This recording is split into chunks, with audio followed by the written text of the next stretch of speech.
우리 부모님들하고 함께 어느 곳에 가든지 우리 아이가 잘 적응해서 스스로가 하고 싶은 일을 잘 달성할 수 있는 방법으로 두 가지 이야기를 준비를 했습니다. 안녕하세요. 임영주입니다. 저는 조금 전에 론드리 다녀왔습니다. 기계마다 좀 작동법이 달라서요. 외국 학생한테 물어서 빨래 돌리고 좀 이따 이제 내려가서 건조기 다시 돌리고 와야 될 텐데요. 저만 해도 집에서 살림하는 사람인데도 여기 오면 낯설어요. 그래서 어떻게 이 기계를 작동해야 될지 참 어색합니다. 론드리 간 김에 주방도 궁금해서요. 주방도 다녀왔습니다. 지금까지 그 전자레인지 있죠. 그것도 작동 한번 안 한 것 같아요. 계속해서 음식 사 오거나 밖에서 사 먹거나 그렇게 했었는데 이제부터는 저도 직접 요리도 좀 해 먹고 해야 되겠습니다. 제가 머물고 있는 곳은 기숙사 형태의 레지던스라고 할까요? 보통 우리 학생들이 외국에 나와서 공부하러 오거나 단기 유학이나 뭐 장기 유학할 때 학교 기숙사가 아니면 이런 레지던스나 홈스테이 하게 될 텐데요. 홈스테이를 하더라도 주인을 잘 만나는 경우가 있고 또 그렇지 않는 경우도 있대요. 근데 가만히 들어보면 객관적으로 주인을 잘 만나는 경우도 있지만 실질적으로 학생이 그곳에서 얼마나 잘 맞춰서 생활하는가, 내가 얼마나 그곳에 잘 적응하는가, 이것도 들어가는 것 같습니다. 그러니까 결론적으로는요, 환경에 잘 적응하는 것이 관건이라고 할 수 있습니다. 외국에 나와 보면은 적응이라는 것이 얼마나 중요한가 저 자신부터 깊이 깨닫게 되는데요.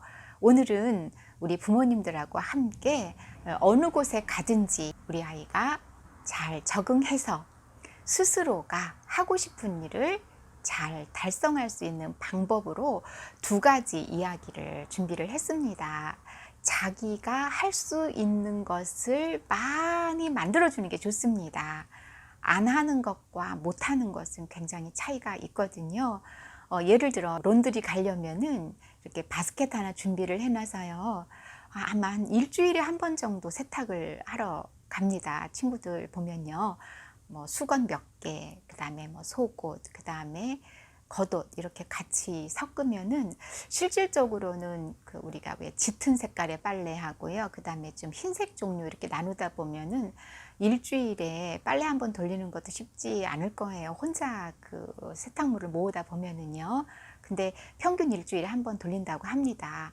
그런데 속옷이라든가 왜 조그만 그 더신 같은 거 있잖아요. 이런 것들은 매일매일 자기가 왜 조물조물 빨아서 헹궈 가지고 꽉 짜서 넣는 것이 훨씬 위생적이거든요.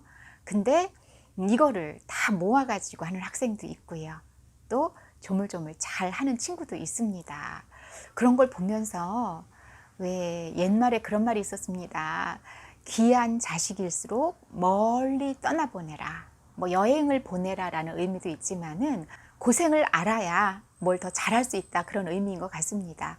그런데 저는 그런 생각을 해요. 고생을 시키더라도 생고생 시키면 안 된다. 고생을 하더라도 생산성이 있는 고생을 해야지 될 것 같습니다. 여기도 정말 너무 훌륭하거든요. 장기 출장 오시는 직장인들도 여기 머물러요. 홈스테이가 여기보다는 조금 더 저렴하다고는 하는데 대신에 이제 학원이라든가 학교하고 조금 거리가 더 멀다라는 그런 단점도 있습니다. 복불복이라 하더라도요, 분명한 거는 홈스테이에 아침 식사가 포함되어 있든 저녁 식사가 포함되어 있든 대체적으로 내가 먹은 그 접시라든가 포크 이런 것들은 자기 스스로가 세제 묻혀서 이렇게 세척을 해서 건조시키거든요. 근데 홈스테이 적응 못하는 친구들 보면은 가면은 모든 것을 다 준비해 줘서 나는 먹기만 하고 그냥 주방 싱크대 안에다 넣으면 되겠지, 이렇게 오는 학생도 있다고 해요. 그럼 분명히 그 친구는요, 그 집에 마음 붙이기가 어렵습니다. 왜냐하면 누구 이거는 네가 닦아서 여기다 넣어놔야 돼, 이런 이야기를 들을 수 있거든요. 아무리 친절하게 말한다 하더라도 왠지 지적 같아서 민망하기 마련이에요.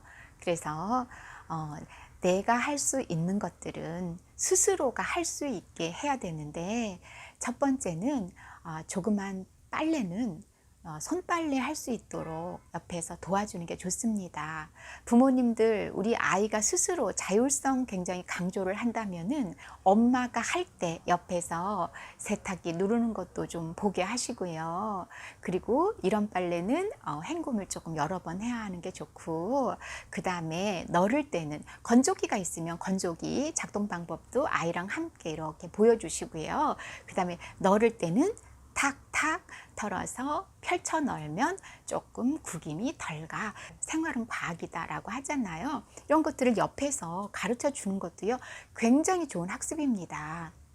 제가 이 영상에 사이에 그걸 좀 찾아서 넣을 수 있으면 좋겠습니다. 집안일 돕는 아이들이 성취감도 높고요, 학업 성적도 좋다, 이런 기사가 실렸던 적이 있거든요. 네, 분명한 거는요, 아이가 하는 일이 많을수록 어느 곳에 가든지 두려움이 없고 잘 배우는 자신감이 있다라는 건, 그거는 굳이 그런 기사가 없더라도 이해가 되는 것 같습니다. 그 다음에 제가 주방을 가봤어요. 네, 주방을 갔는데 요리를 하고 있더라고요. 대체적으로 저는 대학생들이 어학연수를 많이 올 것이다 라고 생각했는데, 이번에 와서 보니까 16살 친구들, 17살 친구들, 러시아에서 온 친구는 16살, 독일인 친구 뭐 18살, 17살, 굉장히 나이가 어려졌습니다. 주방에 내려가 보면은 제가 항상 이렇게 음식을 사서 먹거나 밖에 나가서 먹었던 것을 살풋 돌아보기도 하는데요. 그 어린 친구들이 장을 봐가지고 와서 뭐 여러 가지 음식을 만들고 있습니다. 좀 이따 내려가면은 네, 아마 맛있는 음식 냄새가 날 겁니다. 세계 요리 경연대회 같아요. 여기 레지던스 주방은 굉장히 작은데 질서를 지켜서 음식들을 하고, 그리고 깨끗이 설거지를 해놓고 간다는 점이에요. 내 입에 들어갈 음식을 내가 만든다는 것도 굉장히 중요하지만, 그렇게 하고 난 다음에 다른 사람들이 이용하는데 불편함이 없도록 깨끗이 뒷정리를 하는 것. 만들어서 방에 가서 먹기도 하고요, 거기 식탁에 앉아서 먹기도 합니다. 먹고 난 다음에 물기라든가 이러한 부분들을 깨끗하게 뒷처리를 하는 모습이 정말 잘하는구나 싶었습니다. 물론 우리 아이들도 막상 부딪히면 잘할 거예요. 집에서야 엄마 아빠가 다 해주셔서 믿거니 하고서 안 하지만 이렇게 밖에 나오면은 아마도 잘할 겁니다. 누구보다 잘할 거예요. 그런데 조금 더 잘할 수 있다면 우리 아이들이 좀 더 거침없이 어떤 환경에든 잘 적응해 나가지 않을까 싶습니다. 밖에 나오면은요, 다른 거 없습니다. 첫 번째가 적응이에요. 그런 친구들이 자신감 있게 자기 자존감을 지키면서 생활을 해 나가고 좀 더 빠르게 학습을 하는 걸 저는 봐왔습니다. 오늘 두 가지였어요. 첫 번째는 굳이 우리 아이가 자기 스스로 빨래를 하지는 않지만 그래도 엄마가 옆에서 하는 거를 가르쳐도 주고요. 손빨래 할 때는 어떻게 하고 어떻게 물을 틀어서 빨리 헹구고 꽉 짜고 그리고 털어서 넣어놔, 이런 것들을 가르쳐 주는 거 좋잖아요. 그리고 음식을 만드는 것, 글쎄요, 우리 아이는 나중에 고등학생, 대학생이 되어서 이렇게 밖에 나와서 스스로 밥을 해 먹고 식사를 준비할 때 몇 가지 음식을 할 수 있을지는 모르겠지만, 여러분 한 5가지 정도는 메뉴를 잘 소화할 수 있으면 어떨까 싶습니다. 그러면 음식하면서 또 다른 친구들하고도 주방에서 함께 또 이야기도 나누면서 친구도 사귀면서 좋을 것 같아요. 주방도 활용하고요, 세탁하는 동안 옆에 응접실에서 함께 다른 친구들하고 이야기 나누면서 그렇게 또 언어도 배우고 친구도 사귀고 그러지 않을까 싶습니다. 귀한 아이일수록 멀리 떠나보내고요, 그리고 좀 고생시켜라 라는 옛 이야기 저는 틀리지 않다고 생각합니다. 다만 괜한 고생, 생고생이 아니라 우리 아이 인생에서 도움이 될 만한 그런 고생이었으면 좋겠습니다. 대한민국의 젊은 친구들이 세계 곳곳에 나가서 어느 곳에 가든지 하루 이틀만 지나면 빠르게 내 자리를 찾아서 본인들이 하고 싶은 것들을 잘해 나갈 수 있도록 다 큰 다음에가 아니라요. 제가 생각하기에는 유아 후반기 7살 초등학교 1학년, 2학년 때부터 옆에서 부모님들이 아빠가 옆에서 가르치고 북돋워 주면서 그렇게 키웠으면 좋겠고요. 잘한다. 멋진데? 이런 격려와 아울러서 우리 아이가 내가 뭐든지 잘할 수 있어. 엄마 제가 해볼게요. 이런 얘기들도 많이 했으면 좋겠습니다. 여기 와서 대한민국 친구들 보는 것도 기쁨이고요. 여러 나라 친구들과 함께 어울리는 우리 학생들 이렇게 보면서 참 흐뭇합니다. 잘 키우신 것 같아요. 우리 어린 친구들은 더 멋진 그런 청년으로 크겠죠. 여러분, 저와 함께 우리 아이들 잘 키웠으면 좋겠습니다. 제가 함께 할게요. 임영주였습니다.